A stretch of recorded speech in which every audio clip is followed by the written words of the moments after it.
I'm sure you've heard conditions like anxiety or depression described as a chemical imbalance, but I bet you've also heard that the brain uses electricity to communicate, so which is it? Well, it turns out it's both, so let's talk about how the brain works. So at synapses, where two neurons interact, one brain cell throws a chemical, a neurotransmitter, at another cell, which binds a receptor.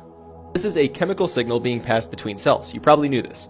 But in many cases, when these receptors get activated, they open up like gates and allow electrically charged ions to flow into the cell.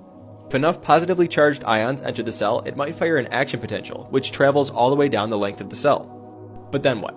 Maybe you always imagine that when one cell fires, it just sort of zaps another cell and the electrical signal gets passed on. But that's not how it works. As we just went over, the signals between cells are chemicals.